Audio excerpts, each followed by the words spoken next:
Assalamualaikum warahmatullahi wabarakatuh. Hari ini kita akan membincangkan tentang pembinaan instrumen pentaksiran berdasarkan DSKP, iaitu DSKP Pendidikan Muzik. Nama saya ialah Tuan Muhammad Adam Muin bin Tuan Asndi daripada kursus kurikulum pentaksiran muzik iaitu MUZK 3373 dan pelajar yang saya ajar ialah murid tahun 4. Baiklah, maksud PBD dalam pendidikan muzik iaitu pentaksiran bilik darjah dalam pendidikan muzik merupakan proses pentaksiran yang dijalankan secara berterusan semasa pengajaran dan pembelajaran bagi menilai tahap penguasaan murid secara menyeluruh. Menurut Kementerian Pendidikan Malaysia, PBD menilai aspek kognitif, psikomotor dan afektif murid selaras dengan keperluan kurikulum.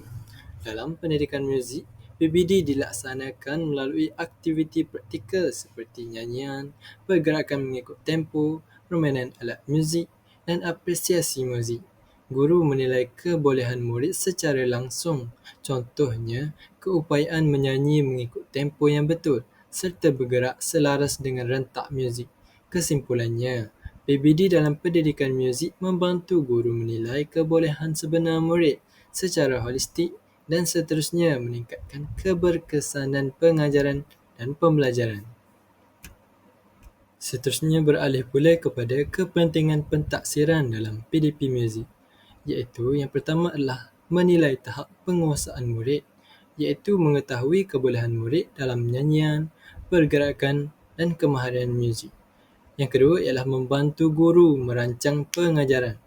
Guru boleh ubah suai aktiviti mengikut tahap murid. Yang ketiga ialah meningkatkan kemahiran muzik murid dengan memberi peluang murid untuk memperbaiki nyanyian, tempo dan pergerakan mereka. Yang keempat adalah mengenal pasti kekuatan dan kelemahan murid. Guru boleh beri bimbingan yang sesuai semasa aktiviti dijalankan. Seterusnya, menggalakkan penglibatan aktif murid, iaitu aktiviti muzik jadi lebih interaktif dan menyeronokkan. Yang keenam adalah menilai perkembangan secara menyeluruh yang meliputi aspek kognitif, psikomotor dan afektif.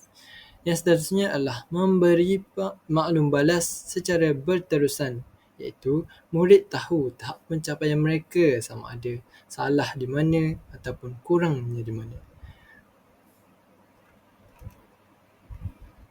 Ini adalah contoh borang soal selidik muzik.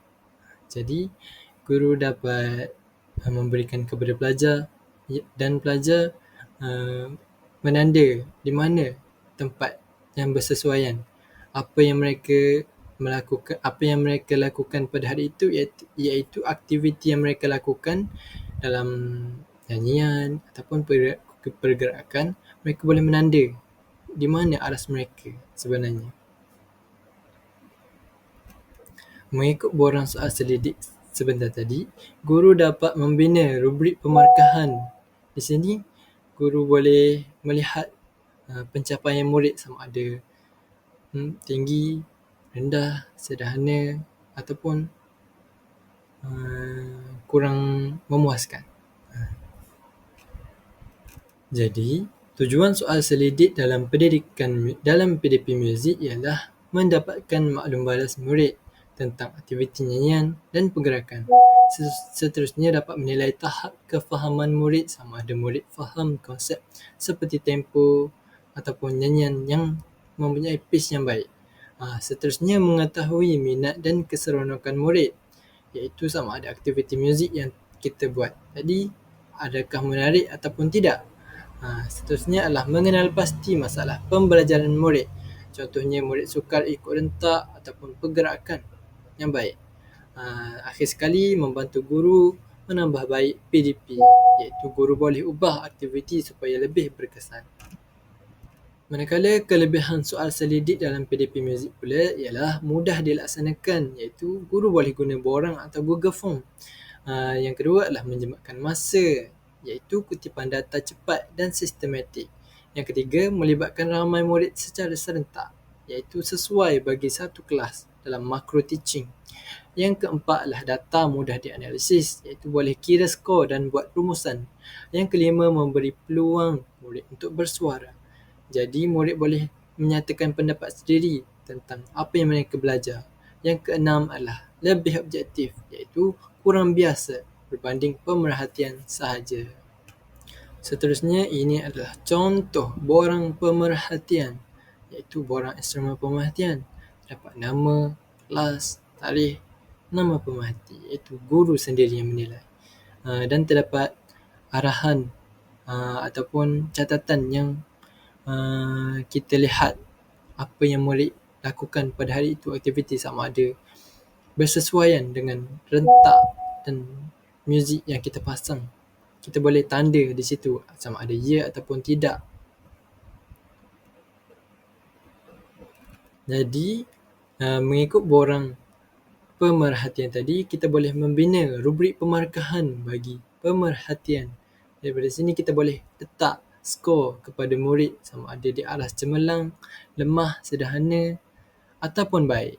Jadi, apa yang kita lihat pada hari itu, kita tanda.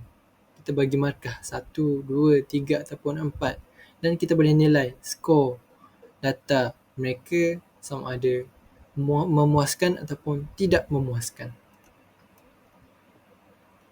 Baiklah, bagi tujuan pemerhatian dalam PDP Muzik, guru boleh menilai kemahiran murid secara langsung. Contohnya, nyanyian dan pergerakan murid mengikut tempo. Yang kedua adalah melihat penglibatan aktif murid. Sama ada murid memberi tumpuan atau bekerjasama semasa melakukan aktiviti. Yang ketiga adalah mengenal pasti tahap penguasaan sebenar berdasarkan pelakuan semasa aktiviti. Yang keempat adalah mengesan kekuatan dan kelemahan murid untuk tindakan susulan dan bimbingan yang lebih baik. Dan yang terakhir adalah menilai aspek psikomotor dan afektif, iaitu pergerakan, ekspresi, minat dan keyakinan murid. Manakala kelebihan pemerhatian dalam PDP Muzik pula iaitu bersifat autentik, menilai dalam situasi sebenar aktiviti muzik. Yang kedua, maklumat lebih tepat berdasarkan tingkah laku sebenar murid. Yang keempat, menilai pelbagai aspek secara serentak melalui kognitif, psikomotor dan afektif. Yang kelima adalah sesuai untuk kemahiran praktikal seperti nyanyian dan pergerakan. Yang keenam adalah memberi maklum balas segera, iaitu guru boleh terus membimbing murid. Dan yang terakhir adalah fleksibel, iaitu guru boleh digunakan dalam pelbagai aktiviti PDP. Baiklah, secara keseluruhannya, pentaksiran dalam PDP Muzik seperti pemerhatian dan soal selidik memainkan peranan penting dalam menilai perkembangan murid secara menyeluruh.